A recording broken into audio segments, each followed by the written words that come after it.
নমস্কার। আজকের এই বিশেষ পর্বে আমরা আলোচনা করব একটি অত্যন্ত অনন্য সংস্কৃতির বিষয় নিয়ে। সকলকে তাই আমাদের এই মঞ্চে জানাই স্বাগত। পজিটিভ বার্তায় আমরা বিভিন্ন মানুষের সঙ্গে আপনাদের পরিচয় করাচ্ছি। সেই মানুষদের থেকে তাদের জীবন সম্পর্কে, তাদের সংস্কৃতি সম্পর্কে আমরা জানছি, শুনছি এবং তাদের যেটা বেস্ট, সেই বেস্টটুকু রাজহাঁসের মতো আমরা নিচ্ছি এবং সেটা আপনাদের মধ্যে ছড়িয়ে দিচ্ছি। আজ আমরা যাদের সাথে কথা বলবো ওনারা হলেন মোড়ল মুর্মু, বিনোদ মুর্মু, যাদের সঙ্গে আমরা জানবো, কথা বলবো সাঁওতাল জনগোষ্ঠীদের তাদের নিজস্ব ভাষা, সংস্কৃতি, নৃত্য এবং জীবনচর্চা কিরকম সে নিয়ে আজকের আমাদের এই সমৃদ্ধ একটি আলোচনা। তারপর আপনাদের জন্য রয়েছে একটি সুন্দর সাংস্কৃতিক অনুষ্ঠান।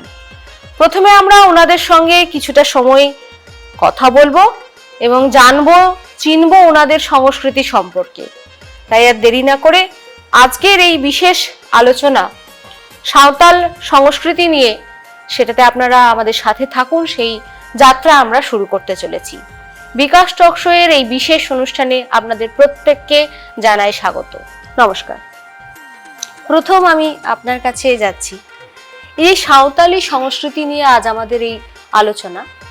এই আলোচনায় যে সাঁওতালি সংস্কৃতি রয়েছে তার মূল যে বৈশিষ্ট্য সেগুলো কি কি সেটা নিয়ে যদি একটু বলেন। আমাদের সাঁওতালি যে সংস্কৃতি, সাঁওতালি সংস্কৃতির মধ্যে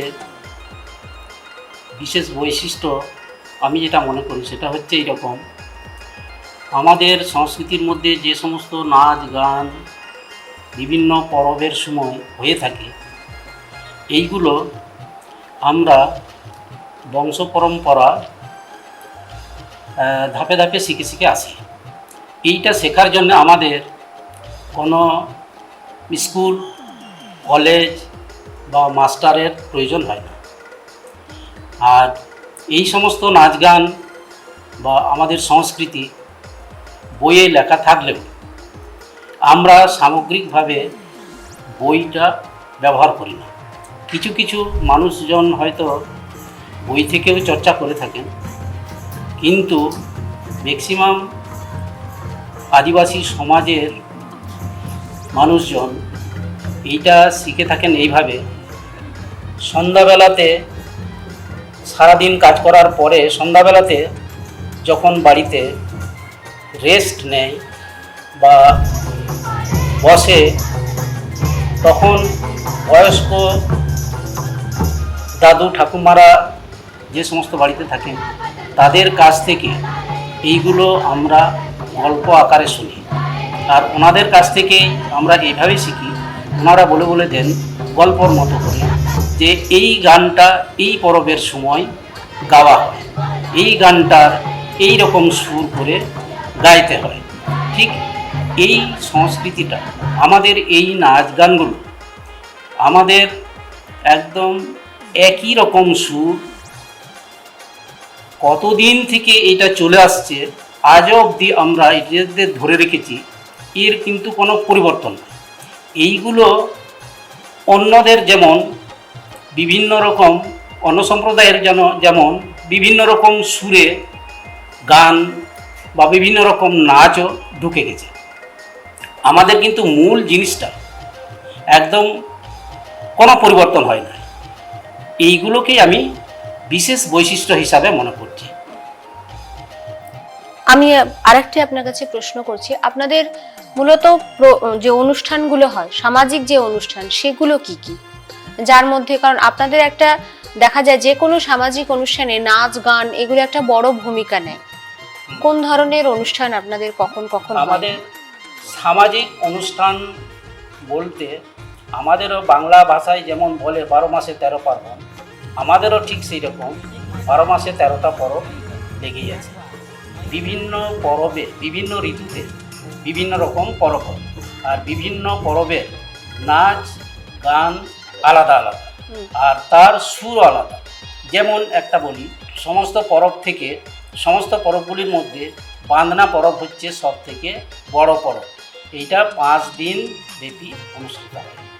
এই পরবে নাচ গান ছোট থেকে বয়স্ক অবধি প্রত্যেকেই আমরা অংশগ্রহণ করি। আর এর সুর আলাদা।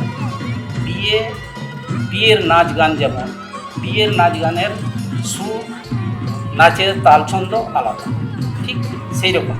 আপনাদের এই যে গান নাচগুলো হয় সেখানে মেয়েরা প্রজন্ম থেকে প্রজন্মে সাঁওতালি সঙ্গীত বা নাচ এটাকে কিভাবে সংরক্ষণ করে? এইটা এই যে আগেই বললাম, আলাদা করে স্কুল কলেজে এরা শিখতে যায় না বা শেখানো হয় না। এইটা আমাদের বয়স্ক দাদু ঠাকুরমারা থাকে বাড়িতে বা বয়োজ্যেষ্ঠরা যারা থাকে তাদের কাছ থেকে এটা আমরা শিখি। মেয়েরা হয়তো ঠাকুমা আছে, তার পাশে বসলো, গল্প করলো, গল্প করতে করতে মনে পড়লো আরে এই সময় এই গানটা গাওয়া হয়, তখন গানটা নাতি নাতনিকে শুনিয়ে দিল, তখন সেটা শিখলো। এইভাবে বিভিন্ন পরবের বা বিভিন্ন অনুষ্ঠানের যে গান নাচ আছে এইভাবে আমরা বংশ পরম্পরা শিখে শিখে আসছি। এই আধুনিকতার চাপে পড়ে কি কোনো জায়গা থেকে মেয়েরা তাদের এই ঐতিহ্যকে তুলে রাখতে চাইছে না, এরকম কি কখনো কিছু হচ্ছে? এই মুহূর্তে আমরা এই জিনিসটা চাপে থাকলেও আসল যে বিষয়গুলো এইগুলো কিন্তু ঠিকঠাকই আছে, সেইগুলোকে ধরে রেখে মডার্নাইজ কিছুটা হচ্ছে। বাংলা থেকে কিছু সুর নিচ্ছে বা নাচ গানও একটু নিচ্ছে, তালছন্দ শিখছে। হিন্দি থেকেও ঠিক, হিন্দি ভাষাভাষী এলাকায় যে সমস্ত আদিবাসীরা থাকেন তারা হিন্দি থেকে ঠিক সেইভাবেই নিচ্ছে। আমাদের কিন্তু আসল জিনিসটা ঠিকই আছে। আমরা এইগুলোকে কখন ব্যবহার করছি, মডার্নাইজটা কখন করছি, যখন কোনো স্টেজে নাচ গান হচ্ছে কম্পিটিশন আকারে, সেখানে আমরা দেখছি যে অরিজিনালি এই জিনিসটা গান করলে বা এই সুরে গাইলে, এই ছন্দে নাচ করলে যতটা ভালো হচ্ছে, তার থেকে যদি এই জায়গাতে এই সুরটা ঢোকানো হয়, এই তালের সঙ্গে যদি এই তালটা ঢোকানো হয়, তাহলে নাচ গান দুটোই আরো জমজমাট হয়ে যায়। সেই ক্ষেত্রে আমরা ব্যবহার করছি বা নতুনত্ব দেখাচ্ছি। তাছাড়া অরিজিনাল জিনিসটা কিন্তু কোনো সময় পরিবর্তন হচ্ছে। আচ্ছা, আপনাদের নাচের পুরুষ এবং মেয়েদের নাচের ভঙ্গিগুলো কি একই রকম হয়? পুরুষ এবং মেয়েদের নাচের ভঙ্গিটা আলাদা আলাদা হয়। মেয়েদের নাচ আলাদা আছে, পুরুষ মানুষের নাচ আলাদা আছে। পুরুষ মানুষেরা নাচ করে যেমন দুর্গাপূজার সময়, বাংলায় বললাম, দুর্গাপূজার সময় আমাদের দাসাই নাচ হয়। সেই দাসাই নাচটাতে তার নাচ গান বাজনা আলাদা এবং এই নাচে শুধু পুরুষেরাই অংশগ্রহণ করে। আর এবং কারাম যেমন আছে, কারামটা হচ্ছে হরিনাম, ওইটাতেও শুধু পুরুষেরাই নাচে অংশগ্রহণ করে। গানটা মহিলারাও জানে, কিন্তু সাধারণত আমাদের ওই ছেলেরাই অংশগ্রহণ করে। মেয়েরা যেমন সহরাইয়ের সময় গ্রামের যে মাঝে রাস্তা থাকে, এক প্রান্ত থেকে আরেক প্রান্ত নাচতে নাচতে যায়, সেই নাচগুলো মহিলারাই করে। আর তার সঙ্গে যদি কোনো পুরুষ মানুষ বা যুবকরা নাচ করতে চায়, তাহলে মেয়েদের সঙ্গে অংশগ্রহণ করে এবং ওই মেয়েদের তালেই নাচটা হয়। তালটা কিন্তু ওই মেয়েরা যে তালে নাচে সেই তাল নিয়ে নাচটা হয়। বর্তমান প্রজন্মের ছেলে মেয়েরা কি এই নাচ গান বা এগুলোতে আগ্রহ প্রকাশ করে? হ্যাঁ, বর্তমান কালে নতুন নতুন গান, নতুন নতুন সুর, নতুন তালছন্দ এইগুলোর দিকে তো আকর্ষণ হচ্ছে। যেমন আমরা ইউটিউবে এখন দেখছি সান্তালদের যে অরিজিনাল যে সংস্কৃতি সেটা তো আছে, এইটা ছাড়াও নতুন নতুন, মানে বোঝা যাবে না এমনিতে, এমন সুরে গাইছে মনে হবে যেন হিন্দি সুরে গান গাইছে, হিন্দিতে গাইছে। নাচও এমনভাবে নাচ করছে, দুটো ছেলে মেয়ে নাচ করছে, মনে হবে যেন হিন্দি ফিল্মের দৃশ্য দেখানো হচ্ছে। এইগুলো কিন্তু আমাদের সংস্কৃতির মধ্যে পড়ে না, এটা অন্য ইয়ে থেকে নেওয়া হচ্ছে। মানে বলতে চাইছেন যে আধুনিকতার সঙ্গে তাল মিলিয়ে কিছুটা পরিবর্তন হলেও মূল যে আপনাদের যে ভিত্তি সেটা একই রকমই আছে, থেকে যাচ্ছে। থেকে সেটা যাচ্ছে। থেকে যাচ্ছে। পজিটিভ বার্তায় আজকে আপনারা এসেছেন, এই যে ঐতিহ্য ধরে রাখতে আপনাদের যারা ভবিষ্যৎ প্রজন্ম, সেখানে মেয়েরা বা পুরুষেরা কিরকম গুরুত্বপূর্ণ ভূমিকা পালন করলে এই জিনিসটার বুনিয়াদ একদম শক্তভাবে থাকবে বলে আপনারা মনে করেন? এইগুলো আমাদের অরিজিনাল জিনিসটাকে ধরে রাখতে গেলে আমাদের যে পরব বা অনুষ্ঠানগুলো হয় সেখানে আমাদের সংস্কৃতিটাই যদি চর্চা করা হয় তাহলে ঠিক আছে। যেমন বিয়ের সময় আমাদের নাচ গান তো আলাদা, বিয়ের নাচ গান আছে, সেইগুলো চলাকালীনও বা সেইগুলোকে বন্ধ রেখে বক্স এনে বক্স বাজিয়ে গান শোনা হচ্ছে, আর তার তালে তালে নাচও করছে। সিনেমা বা বাংলাতে যেমন বাংলা সিনেমা, হিন্দি সিনেমায় যে সমস্ত নাচ গান হচ্ছে সেইগুলোও আমরা শুনছি বা কালচারও করছি। হ্যাঁ, এটা তো ঠিক নয়। আমরা মনে করি আমাদের পরবের সময় আমাদের অরিজিনাল জিনিস নিয়ে কালচার করলে ভালো, এবং সরকারও যদি এইদিকে একটু দৃষ্টি দেয় তাহলে তো খুবই ভালো হয়।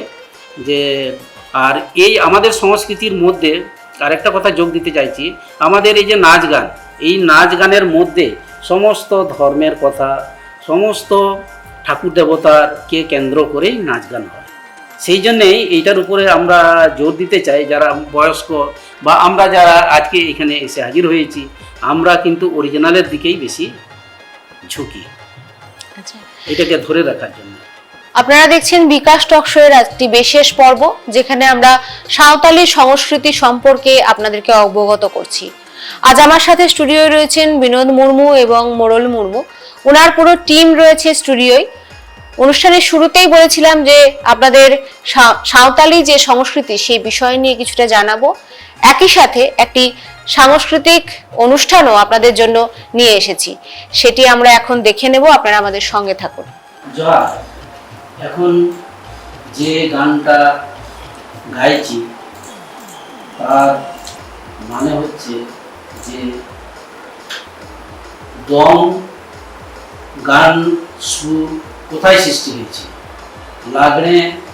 লাগড়ের সুর কোথায় সৃষ্টি হয়েছে, বাহা সোহরায় গান এর সুর বা গান কোথায় সৃষ্টি হয়েছে।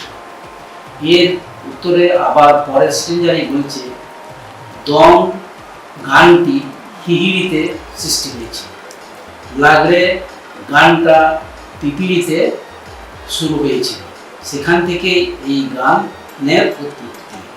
আর বাহা সোহরাইটা বাদুড়িতে সৃষ্টি হয়েছিল, সেখান থেকে এই যে তিনটে গানের যে সুর, এটা প্রথমটা হিহিড়ি, দ্বিতীয়টা পিপিলি এবং শেষেরটা বাদুড়িতে শুরু হয়েছিল। সেখান থেকে এই গান বিভিন্ন জায়গায় ছড়িয়ে পড়ে। আর প্রথমকার যে গান সেটা হচ্ছে দম। এই দম গানটা আমাদের বিয়ের সময় এই সুরে গান গাওয়া হয় এবং এই গানের সুরে নাচের তালও আছে। লাগড়েটা আমাদের যে চড়ক মেলা, সেই চড়ক মেলাতে এই লাগড়ে সুরে গান করা হয় এবং তার সেই গানের তালে আলাদা লাগড়ে নাচ আছে। আচ্ছা, বাহা সোহরাই, বাহা হচ্ছে ধর্মীয় পরব। সাঁওতাল সংস্কৃতির মধ্যে বাহা হচ্ছে ধর্মীয় পরব। এই ধর্মীয় পরবটা ফাল্গুন মাসে হয়ে থাকে। এটা দোল, যেমন দোলের একটু আগে বা একটু পরে এই বাহা পরবটা হয়। বাহা পরবের সুর, বাহা পরবের নাচ ওই বাহা পরবের সময় করা হয়। সোহরাইটা হচ্ছে আমাদের সব থেকে যেটা বড় পরব, সেই বড় পরবে সোহরাই সুরে গান গাওয়া হয় এবং সেই তালে তালে নাচও করা হয়। এইটাই হচ্ছে আজকে এই গানের সারাংশ।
বোন বা পিসিরা থাকে, তাদের বিভিন্ন জায়গায় বিয়ে দেওয়া হয়। এই বান্দনার সময় তাদেরকে নেমন্তন্ন করার জন্যে যেতে হয়। আর সেই নেমন্তন্ন করতে গিয়ে কীরকম গানটা হয় সেই গানটাই আমরা শোনাচ্ছি।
এখন আমরা সহরাই গান গাইব।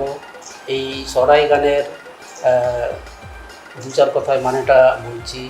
সেটা হচ্ছে ওই যে নেমন্তন্ন করতে গেল, নেমন্তন্ন থেকে ওরা স্বামী স্ত্রী আসছে, তা ওরা বলছে যে এত বড় মাঠ, স্বামী বলছে এত বড় মাঠ পেরিয়ে যাব, তা কী করে এত বড় মাঠ আমরা পেরিয়ে যাব, আমার ভীষণ জলের তেষ্টা পেয়েছে, তা কী করে পেরোবো। তা এই কথার উত্তরে তার স্ত্রী বলছে যে আমরা এই মাঠে ঘাটের বিভিন্ন সম্প্রদায়ের যে পায়ে জলগুলোকে ঘোলা করেছে সেই জল আমরা খাবো না, মায়ের যে মা বাবার বাড়িতে গিয়ে আমরা যে আমাদের যে হাঁডি রাইস বিয়ার বাড়িতে গিয়ে খাবো। এইটাই হচ্ছে এই গানের সারাংশ।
সরাই গাড়ি ওই যে নেমন্তন্ন করে যে মাঠঘাট পেরিয়ে চলে আসছে, তারা মা বাবার বাড়িতে পৌঁছে জাস্ট বাড়ির বাইরে দরজায় দাঁড়িয়েছে।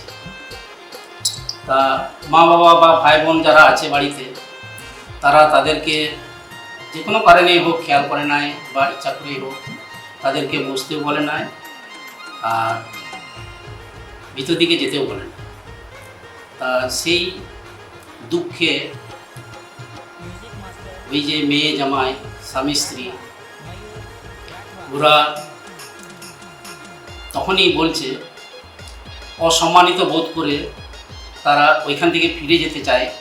তা তখনই বলছে, তোমাদের মাছ ভাত মাংস ভাত, তোমাদের মাংস ভাত তোমরা খাও, তোমাদের যে মদ হাঁডি, হাঁডি বলছে, মদটাকে হাঁডি বলছে, মদ বা যা কিছু পানীয় দ্রব্য আছে তোমরাই খাও, আমরা খাবো না। আমরা যাচ্ছি ভারাক্রান্ত মন নিয়ে ঈশান কোণের দিকে, যে জলাশয় আছে, জলাশয়ের উপরে যেরকমভাবে চিল শকুনিরা ঘুরপাক করতে থাকে শিকারীর ধরার জন্যে, আমাদেরও মনের দুঃখ কষ্ট ঠিক সেই রকম ওই শকুনির সঙ্গে তুলনা করে বলছে যে আমাদেরও সেই শকুনের মতো মনটা ভারাক্রান্ত হয়ে দুঃখটা পাচ্ছে।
যে গানটা করছি সেটা সরাইয়ের প্রথম দিনে যে মাঠ, আমাদের সরাই পরবটা মাঠে পুজো দিয়ে শুরু হয়। বেশিরভাগ পুজোর জায়গায় আমাদের পুকুর পাড়ে হয়। সেই পুকুরটাকে বলছে দল বাদল পুকুর। সেই পুকুর পাড়ে পুজো হয়। সেইখান থেকে এসে পরের দিন আমরা বাড়িতে বাড়িতে সবাই নিজের নিজের যে দেবতা আছে তাদেরকে আমরা নিজে নিজে পুজো দিই। এই পুজোর জন্য আমরা আলাদা করে কোনো পুরোহিত বা ওঝা দানগুলোকে নিয়ে আসি না বা প্রয়োজন হয়। আমরা সেই দ্বিতীয় দিনে নিজেদের ঠাকুর দেবতা নিজেরাই পুজো অর্চনা করে অনুষ্ঠানের দ্বিতীয় দিনে আত্মীয় স্বজনদেরকে নিয়ে খাওয়া দাওয়া শুরু।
তৃতীয় দিনের গানটা এখন শুনি।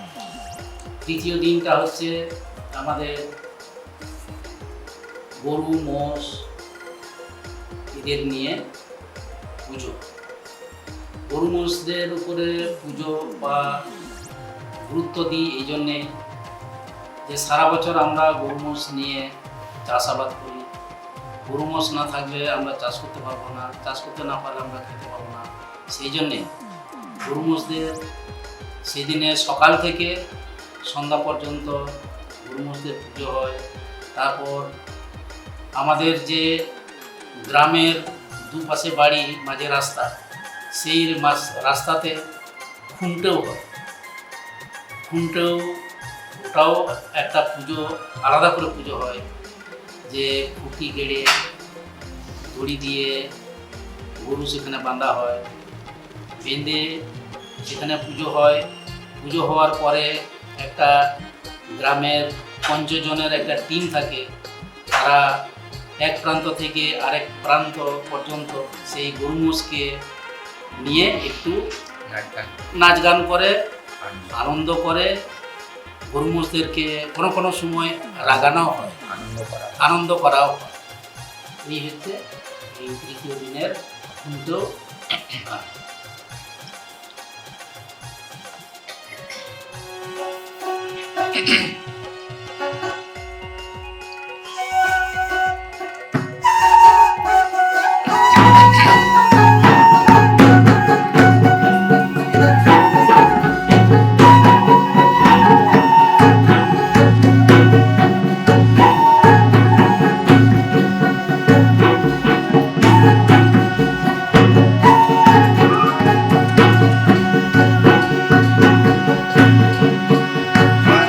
Peace.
নাচ গান করে, সেই নাচ গানে ছেলেকে মা বলছে যে বাবু তুমি গ্রামের রাস্তায় বা গ্রামের যুবতীদের জন্য মাদল বাজাচ্ছ, রাত বিরেতে থাকছো, তুমি অত রাত পর্যন্ত মাদল বাজিও না। মাদলের মধ্যে দেবতা আছে, রাত বিরেতে অসময়ে বাজালে সেই ঠাকুর দেবতা ক্ষুণ্ণ হতে পারে, তুমি বাজিও না। ছেলে বলছে, মা মাদলের মধ্যে যে ঠাকুর দেবতায় থাকুক না কেন, আমি এই পরবে আনন্দের জন্যে মাদল বাজাবো। এইটাই হচ্ছে একটা সারাংশ।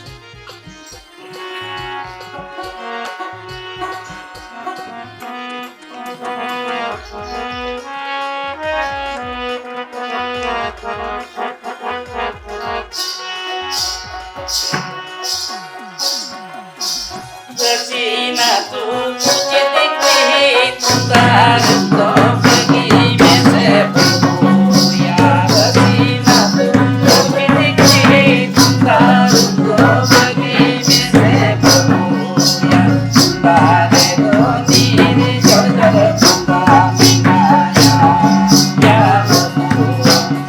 बारे दो नीर जल जल तुमका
আমরা এসে গেছি আমাদের অনুষ্ঠানের একদম শেষ পর্যায়ে। আমরা আর একটি গান শুনবো ওনাদের থেকে। আপনারা দেখছেন বিকাশ টক শো এর একটি বিশেষ অনুষ্ঠান সাঁওতাল সংস্কৃতি। এই নিয়ে ছিল আজকের আমাদের এই অনুষ্ঠান। আমরা আর একটি গান শুনে নেব ওনাদের কাছ থেকে। চলুন দেখা যাক। বান্না পরবের যে নাচ গান, সেই নাচ গানে অংশগ্রহণের জন্য দুই বান্ধবীর মধ্যে কথা হচ্ছে যে এক বান্ধবী আরেক বান্ধবীকে বলছে যে চলো আমরাও নাচ গানে অংশগ্রহণ করি। নিয়ে অন্য বান্ধবী বলছে যে বান্ধবী আমি কী করে যাব, আমার এই বিয়ে সংসার হলো, আমার এই ছেলে পেলে নিয়ে আমি আর অংশগ্রহণ করতে পারছি না। আমার যে নাচ গানের যে আনন্দ সংসারের চাপে সেটা আমি ভুলে গেছি, তুমি যাও।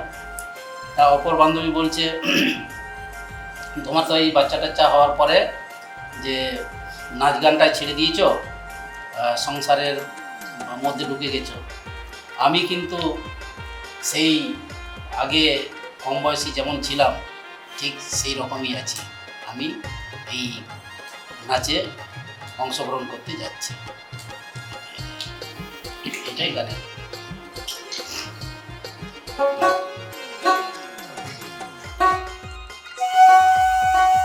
জোহর জোহর গানে গানে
ধন্যবাদ প্রত্যেককে।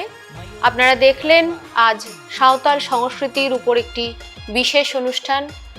সকলে কাছে আমরা চেষ্টা করলাম সাঁওতাল সংস্কৃতি কি, তার যে বিভিন্ন অনুষ্ঠান সেই অনুষ্ঠানগুলির তাৎপর্যই বা কী, এবং সেই গানগুলি কোন সুরে বা কোন তাল লয় ছন্দ ব্যবহার করে গাওয়া হয় সেগুলি নিয়েও আপনাদের সামনে কিছু বক্তব্য আমরা তুলে ধরার চেষ্টা করেছি। আশা রাখবো প্রত্যেকের এই অনুষ্ঠানটি ভালো লাগবে। সকলে ভালো থাকবেন, সুস্থ থাকবেন এবং পজিটিভিটির সঙ্গে থাকবেন। Think positive, be positive, positive বার্তা। নমস্কার।